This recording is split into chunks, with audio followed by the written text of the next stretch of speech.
예수님의 시험, 예수님께서 시험 받으시다 두 번째 시간입니다. 어떤 학자가 이런 얘기했습니다. 인생은 영적인 쥐레밭이다. 가장 어리석은 것이 있다면 쥐레밭에 자기 마음대로 돌아다니는 것입니다. 쥐레밭에 어떤 지뢰가 묻혀 있는지, 어떤 곳에 지뢰가 묻혀 있는지 지도를 가지고 돌아다니지 않으면 10중 8구 지뢰가 터집니다. 쥐레밭에 지도를 가지고 계신 하나님 앞에 더 깊이 나아가시는 예배가 되시기를 소망합니다. 2절 말씀 같이 읽겠습니다. 2절 시작. 40일 밤낮을 금식하신 후에 예수께서 배가 고프셨습니다. 40이라는 숫자는 성경에서 특별한 의미를 갖습니다. 훈련의 기간이기도 하고 시험의 기간이기도 하고 또 결단의 시간이기도 합니다. 모세가 40일 동안 시내산에서 주야로 금식하면서 하나님의 말씀을 받았습니다. 하나님 앞에 가장 집중적으로 섰던 기간입니다. 엘리야가 광야에서 두려워서 죽으려고 하다가 하나님의 도움으로 음식을 먹고 40일 동안 걸어서 하나님의 산 호렙산에 이르게 됩니다. 그리고 특별히 이스라엘 백성들은 40년 동안 광야에서 혹독한 훈련의 시간을 걷습니다. 이 40이라는 숫자는 크리스찬들에게 특별한 메시지를 던집니다. 이 땅의 시험을 통과하며 살아가면서 어떻게 살아가야 할지 결단도 필요하고 또 하나님 앞에 구하는 마음도 필요합니다. 40일은 딱 아니지만 이 40일의 예수님의 기도를 묵상하면서 앵커리지 온누리 교회에도 40일의 기적, 40일의 결단이 있었으면 좋겠다라는 제 목회적인 생각을 하게 됐습니다. 40일의 기적, 40일의 결단을 가지고 전도하는 공동체로 우리가 바뀌기를 소망합니다. 그래서 전도 집회를 저희가 좀 기획하려고 합니다. 구체적으로 순장님들과 의견을 나누겠지만 이 40이라는 하나님 앞에 훈련과 결단의 마음을 가지고 순별로 같이 기도하고 또 순장님들이 뜨겁게 기도해 주셔서 전도하는 순이 됐으면 좋겠습니다. 혹시 오해하지 마십시오. 더 큰 교회가 되자 이런 의미 아닙니다. 이 앵커리지에 예수님의 복음을 듣지 못하고 또 예수님의 복음을 듣지 못해서 하나님 앞에 나오지 못하는 사람이 없게 하는 게 우리의 사명이고 소명이기 때문입니다. 다른 교회도 보내셔도 좋습니다. 그러나 우리가 체질적으로 변하는 그런 시간이 되기를 원합니다. 예수님께서 40일 동안 기도하셨습니다. 분명히 이것은 이스라엘 백성들이 40년 동안 광야에서 겪었던 시험의 기간을 의미할 것입니다. 40년 동안 이스라엘 백성들은 광야에서 실패했습니다. 지난주에도 말씀드렸지만 이스라엘의 광야의 실패는 물이 없는 실패도 아니고 돈이 없는 실패도 아니고 성공하지 못한 실패도 아니었습니다. 그들의 실패는 한마디로 하나님께 순종하지 못한 순종의 실패였습니다. 그런데 40년의 이스라엘 백성들이 실패를 묵상하면서 특이한 부분을 하나 발견하게 됐습니다. 모세의 실패입니다. 모세가 하나님 앞에 실수해서 모세조차도 약속의 땅에 들어가지 못합니다. 어떤 사건이냐, 왜 그랬냐, 그것을 분석하는 것도 중요하지만 모세의 실패를 통해서 하나님께서 우리에게 주시는 메시지를 깨닫는 것이 더 중요합니다. 모세의 실패는 우리에게 어떤 메시지를 던져줍니까?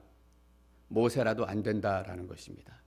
모세라도 사람의 힘으로는 온전히 순종을 이루어낼 수 없다라는 것이에요. 그래서 우리에게는 예수 그리스도가 필요한 것이고 예수 그리스도가 한참 후에 광야에서 똑같은 시험의 순간에 서지 않을 수 없었던 거예요.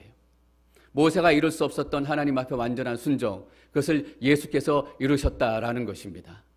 여러분, 예수께서 광야에서 승리하심으로 우리 인생의 모든 시험에 우리도 승리하게 될 줄 믿습니다. 그러나 잊지 마십시오. 우리의 힘으로는 안 된다라는 것입니다. 우리의 능력으로 안 된다라는 것이에요. 내 힘으로 암만 용을 써봐도 우리 시험의 지뢰처럼 다가오는 그 모든 시험들을 우리는 이길 수 없다라는 거예요. 어떻게 이길 수 있어요? 그 시험을 이기신 예수 그리스도 우리가 바라봄으로 예수 그리스도의 승리를 내 것으로 만드는 거예요. 여러분, 그것이 믿음의 승리예요. 믿음의 비밀이에요. 예수 그리스도의 승리를 내가 믿는다는 게 무슨 의미인가? 근데 놀라운 거, 그게 믿음의 비밀이에요. 예수 그리스도의 승리를 내 승리로 믿는 그 순간 예수 그리스도의 승리의 능력이 내 삶 가운데 나타나는 거예요. 여러분, 그래서 믿음은 이론으로 설명할 수 없는 부분이 너무나 많아요. 예수 그리스도 승리를 믿는 것, 그것이 무슨 의미인가? 용기가 되고 힘이 되겠지. 이 정도가 아니라 믿음이 시작되는 순간 우리도 예수 그리스도로 말미암아 승리하게 되는 거예요. 그래서 예수님 믿으라고 말씀드리는 거예요. 그래서 전도해야 된다고 말씀드리는 거예요. 아직도 지뢰밭 가운데 있는 그 불쌍한 영혼들을 불러야 되는 거예요. 그리고 그 지뢰밭의 지도를 가진 하나님을 소개해야 되는 거예요. 전 특별히 순장님들에게 다시 한번 도전드리고 싶습니다. 교회의 영성은 목회자의 영성이에요. 순의 영성은 순장님의 영성이에요. 도전하시고 결단하시기를 바랍니다. 예수님께서 40일 밤낮을 금식하셨어요. 두 가지를 우리가 명확히 알 수 있어요. 기도라는 표현은 빠졌지만 40일 동안 금식하셨다라는 것은 40일 동안 금식 기도하셨다라는 거예요. 하나님께서 맡기신 놀라운 사역의 시작에 앞서서 예수님께서는 전적으로 하나님 앞에 의지하고 의탁하는 시간을 가지신 거예요. 하루의 첫 시작, 한 달의 첫 시작, 1년의 첫 시작, 우리 비즈니스의 첫 시작, 우리 삶의 첫 시작. 예수님은 기도로 시작하셨어요. 우리는 무엇으로 시작해야 할 것인가? 하나님 앞에 여러분들이 전적으로 헌신하고 결단하는 시간이 필요한 거예요. 그리고 또 하나 우리가 알 수 있는 게 있어요. 예수님의 기도 제목이에요. 오늘 2절 말씀에 예수님이 무엇을 위해서 기도하셨다라는 표현은 없어요. 그러나 우리는 알 수 있어요. 예수님의 기도 제목을. 예수님의 분명한 기도 제목은 이거였을 거예요. 하나님, 내 뜻대로 하지 마옵시고 하나님 뜻대로 하옵소서. 내 욕심대로 이루지 마시고 하나님 욕심대로 이루어 주옵소서. 여러분 겟세마네 기도 기억하실 거예요.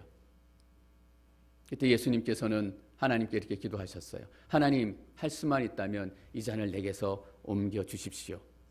그러나 내 뜻대로 하지 마옵시고 하나님의 뜻대로 이루어 주옵소서. 여러분, 겟세마네 기도는 갑자기 하늘에서 떨어진 기도가 아니에요.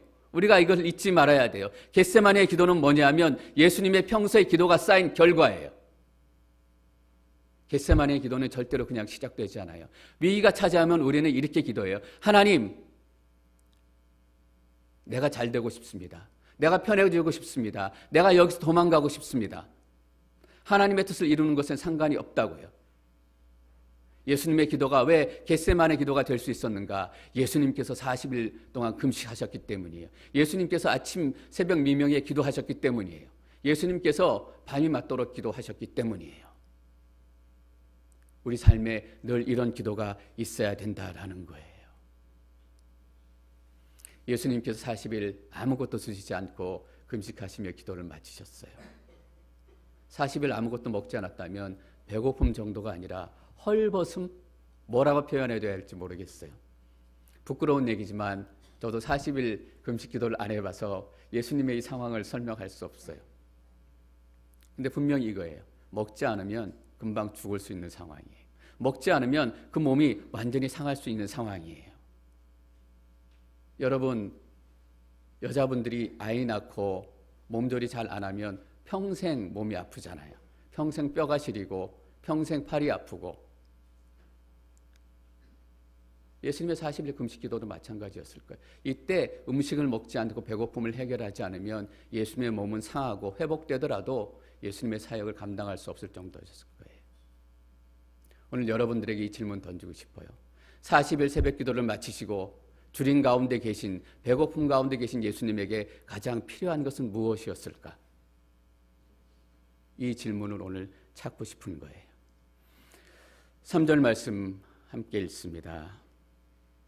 3절 시작. 시험하는 자가 예수께 다가와 말했습니다. 이 돌들에게 빵이 되라고 해보시오. 어떤 사람의 얘기를 들을 때, 또 어떤 사람하고 대화를 할 때 중요한 게 두 가지가 있어요. 첫 번째는 무슨 내용이냐 하는 거예요. 사라는 얘기야, 팔라는 얘기야. 돈이 된다는 얘기야, 안 된다는 얘기야. 죽는다는 얘기야, 산다는 얘기야. 내용도 중요해요. 근데 너무나 많은 경우에 내용보다 더 중요한 게 있어요. 뭐냐 하면 누가 얘기하냐 하는 거예요. 내가 안 믿어지지만 김 집사님이 얘기하시니까 내가 해볼게. 누가 얘기하느냐가 중요해요. 저 인간이 얘기하면 내가 콩으로 메주를 쓴다 그래도 안 믿어. 내용보다 더 중요한 게 누가 얘기하냐라는 거예요. 저러면 여러분들이 이 누구가 되시기를 축원합니다. 여러분들이 얘기하시면 장로님이 말씀하시니까 내가 믿을게요. 오늘 3절에 보니까 누가 얘기하냐 하면 시험하는 자가 예수께 와서 얘기한대요. 여러분 이거 잊지 말아야 돼요. 누가 예수님께 얘기하고 있느냐? 시험하는 자가 와서 얘기하고 있는 거예요. 누가 여러분들에게 얘기하고 있느냐? 시험하는 자가 와서 얘기하고 있는 거예요. 시험하는 자가 와서 얘기하면 콩으로 매주를 쓴다 그래도 따라가지 말아야 된다라는 거예요. 아무리 그럴듯해 보여도 시험하는 자 이름도 기분 나쁘잖아요. 시험하는 자래요. 시험에서 넘어뜨리려고 하는 거예요. 시험해서 죄지려고 하는 거예요. 성경에서 옛뱀, 용, 마귀, 사단, 시험하는 자, 비난하는 자 어떤 이름으로 불릴지라도 시험하는 자가 가진 목적은 똑같아요. 예수님께서 이 시험하는 자를 어떻게 소개하셨는지 한번 들어보십시다. 요한복음 8장 44절 말씀 저희가 함께 읽습니다. 요한복음 8장 44절 시작.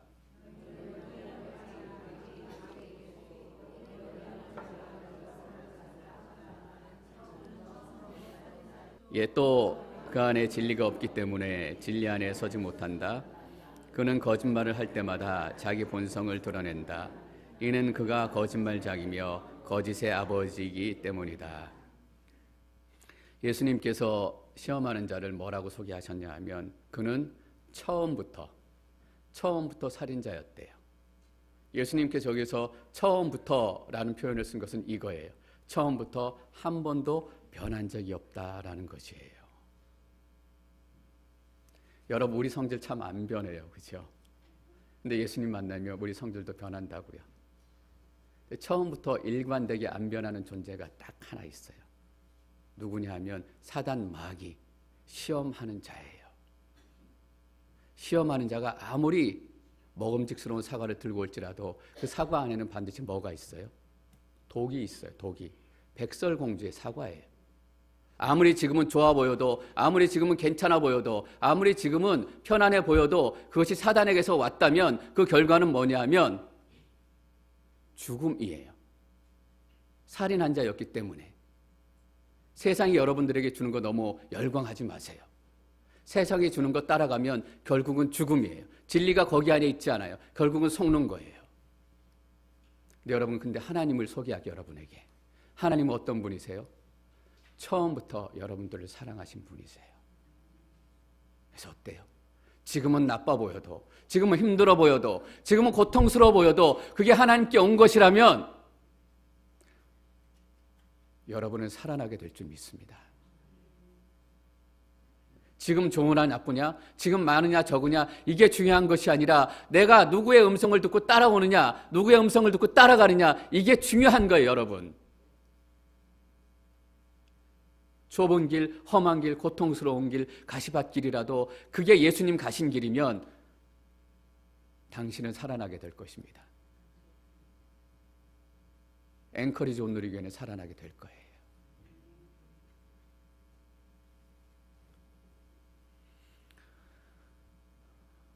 목회 많이 생각하잖아요. 저는 목사니까.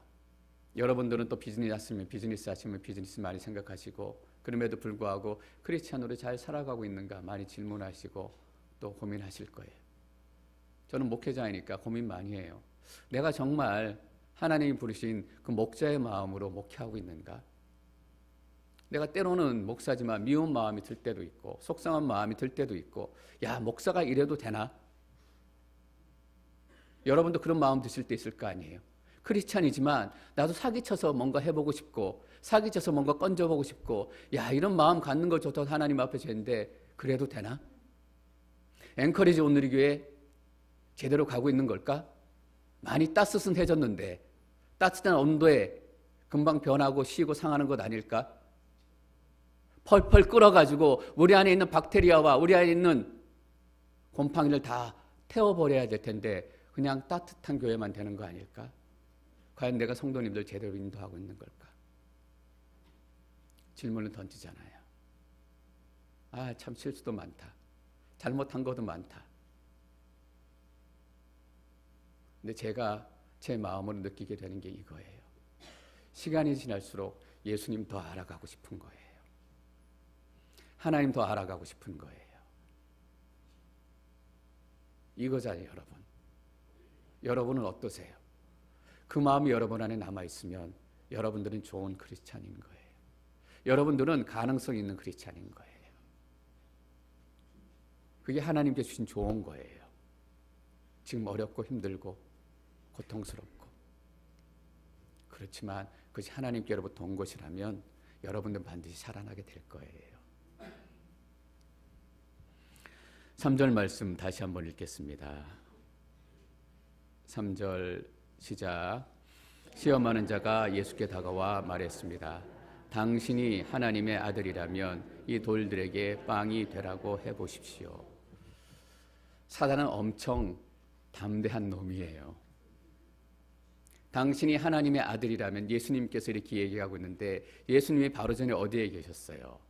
요단강에 계셨다고요. 요단강에 세례받을 때 하늘 문이 열리면서 하나님께서 뭐라고 말씀하셨는지 여러분들 기억하세요? 이는 내 사랑하는 아들이요 내 기뻐하는 자다. 방금 듣고 돌아섰는데 돌아서자마자 사단이 이렇게 얘기해요. 당신이 하나님의 아들이라면, 예수님께 이렇게 도전했다면 여러분들에게 도전하지 않을 것 같으세요? 여러분들에게 반드시 묻는 거예요. 예수님께 3번 물었어요. 성경의 3이라는 숫자는 다 포함한다라는 거예요. 예수님께서 3번 시험 받으셨다는 것은 실제로 3번의 의미도 있지만 우리가 당할 모든 시험을 다 받으셨다라는 의미이기도 해요. 또 한 가지 의미는 우리의 매일의 삶이 시험이다라는 의미이기도 해요. 우리에게 안 물어볼 것 같아요. 사단이. 내가 하나님의 아들이냐? 내가 목사냐? 내가 장로냐? 내가 권사냐? 내가 집사냐? 예수님에게 이렇게 얘기하진 않아요. 너는 하나님의 아들 아니다라고 얘기하지 않아요. 교묘하게 질문처럼 던지는 거예요. 내가 하나님의 아들이라면, 만약 뭐뭐라면, 라면은 삼양라면, 거기에 붙는 게 라면이고, 하나님의 아들이라면 교묘하게 질문을 던지는 거예요. 에덴 동산에 아담과 하와가 이것 때문에 당한 거잖아요. 정령 정말로 하나님께서 동산에 있는 모든 것들을 먹지 말라고 하셨냐? 하나도 먹지 말라고 하셨냐? 여러분 어떤 의미예요? 너가 정말 하나님의 아들이라면, 네가 정말 하나님께서 택하시고 하나님께서 모든 것을 주신, 하나님께서 지으신 창조물이라면 어떻게 하나님께서 동산 안에 먹지 못하는 것을 남겨둘 수 있냐? 네가 하나님의 아들이라면. 여러분 이렇게 물어보니까 아담과 하와의 마음에 뭐만 남는 줄 아세요? 동산 가운데 있는 그 나무만 머릿속에 계속 남아요. 천그루 만그루 내가 만질 수 있고 먹을 수 있고 내가 가질 수 있는 모든 것들이 다 있고 부족한 것도 아니고 없는 것도 아닌데 없는 그 한 그루만 눈에 띄는 거예요. 사단이 그렇게 눈을 돌리기 시작하는 거예요. 하나님의 아들이라면 이 돌들을 떡으로 돌들에게 빵이 되라고 해보십시오. 돌이 빵이 되고 빵이 돌이 되는 거 사실 아무것도 아니에요. 예수님에게는 언제라도 하실 수 있는 일이에요. 실제로 오병이어 때는 이거보다 더 큰 기적을 일으키신 분이세요. 근데 사단이 하려고 하는 건 뭐예요? 하나님에게로부터 마음을 빼앗아 가지고 배고픔으로 예수님의 마음을 이끌어 가려는 거예요. 내가 배고픈 거. 여러분 배고픔에만 마음이 빼앗기기 시작하면 어떻게 되냐 하면 내가 하나님의 아들인데 내가 과연 배고플 수 있는 것인가? 내가 배고픈데 어떻게 하나님의 아들일 수 있을까? 내가 하나님의 아들이면 하나님께서 10년 동안 어떻게 내 기도 들어주시지 않을 수 있을까? 내가 하나님의 아들이고 우리가 가정이 하나님께 택하신 가정이라면 우리 가정이, 우리 남편이, 아내가 왜 이 모양 이 꼴일까? 불평하기 시작해요. 여러분 불평해서 마음이 편해지고 속이 시원해지면 어떻게 얼마나 좋겠어요. 근데 불평하기 시작하면 어때요? 불안해지기 시작해요. 이러다 굶어 죽는 게 아닐까? 이러다 몸 상하는 거 아닐까? 불안해지면 어떻게 해요? 불평이 시작되고 불안해지고 그러면 불신이 시작되는 거예요. 하나님께서 나를 안 지키실지도 모르겠다. 하나님께서 여기서 나를 죽이실지도 모르겠다.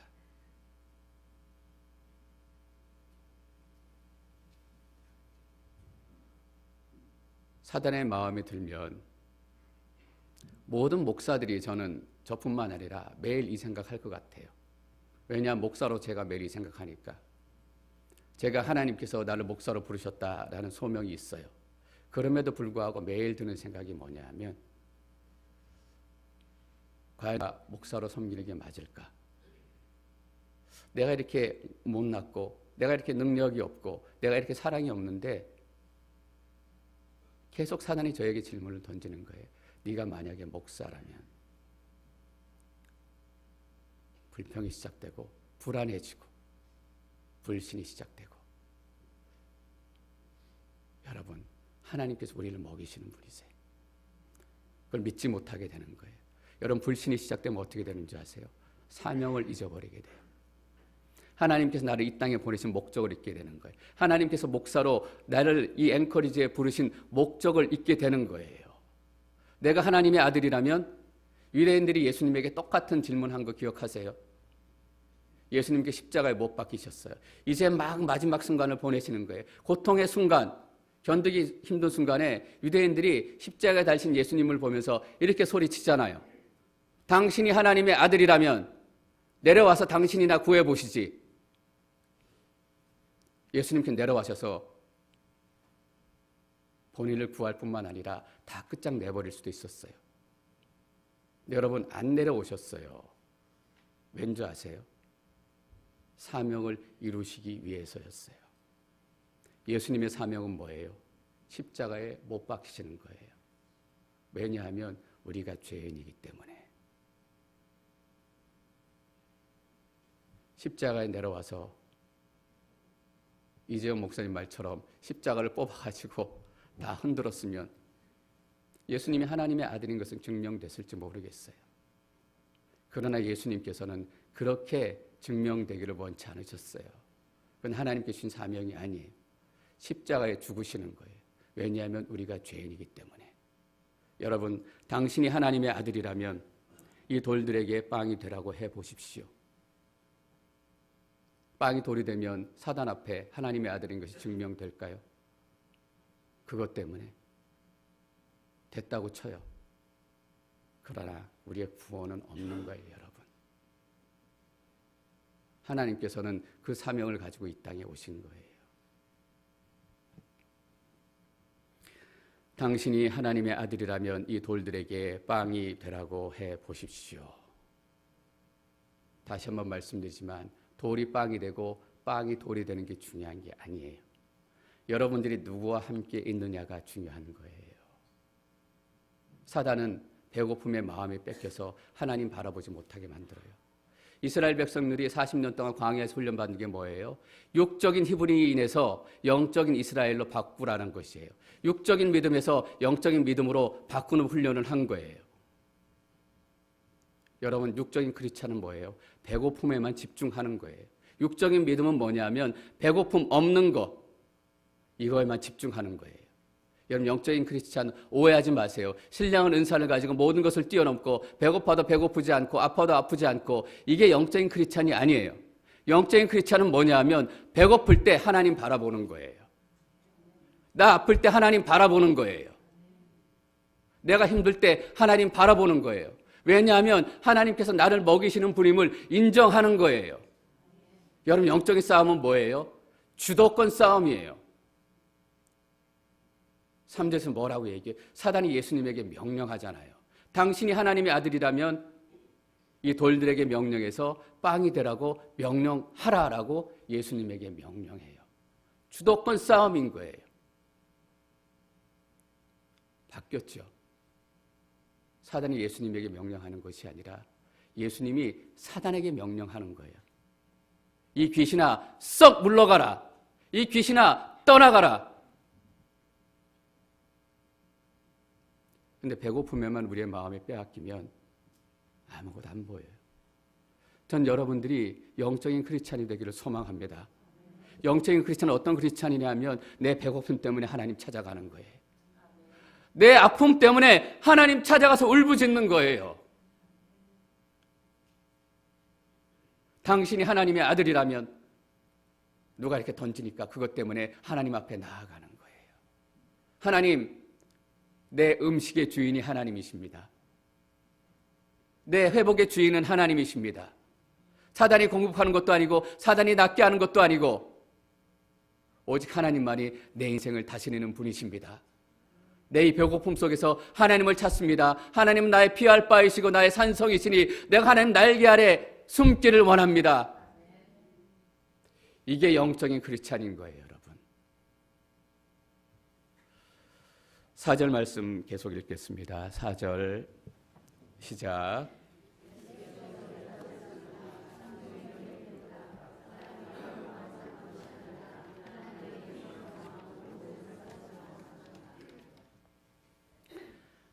사람이 빵으로만 사는 것이 아니라 하나님 입에서 나오는 모든 말씀으로 산다. 방법을 얘기하는 거 아니에요, 여러분. 수단을 얘기하는 거 아니에요.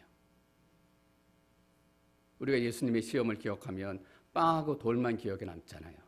그러면 사단의 계략에 우리 걸린 거예요. 하나님의 말씀을 가지고. 빵하고 돌이 기억 남는 게 아니라 하나님이 기억에 남기를 원하시는 거예요.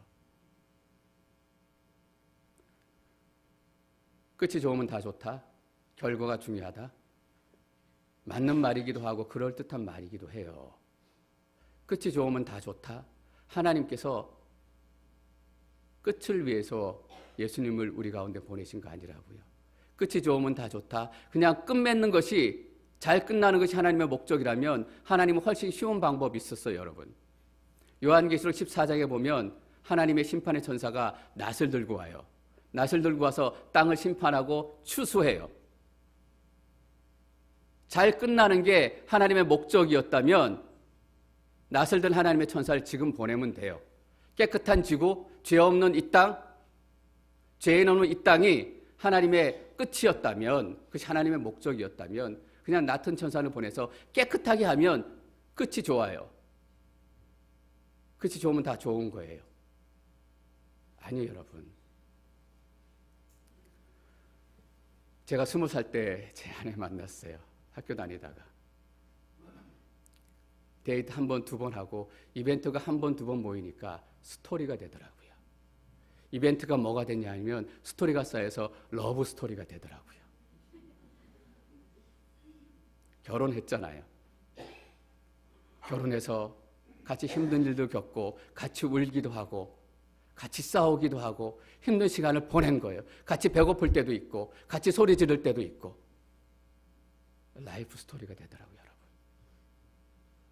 라이프 스토리가 되니까 이벤트로 시작했던 러브 스토리가 진짜 러브 스토리가 되는 것 같아요.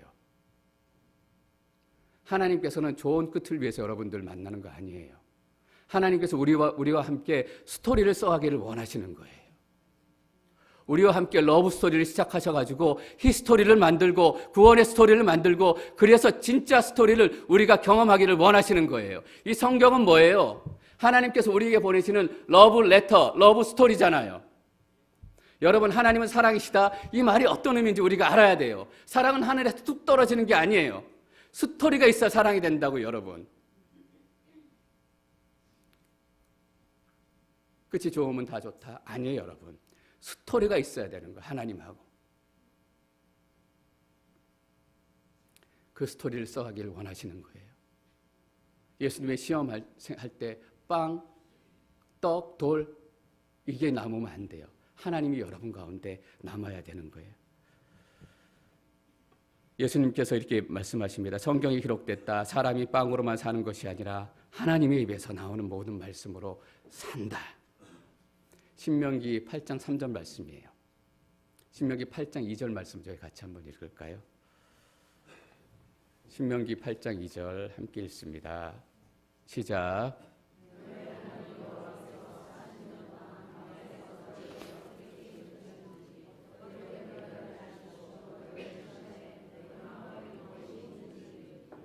그분의 명령을 지키고 있는지 아닌지 알려고 하셨음을 기억하라.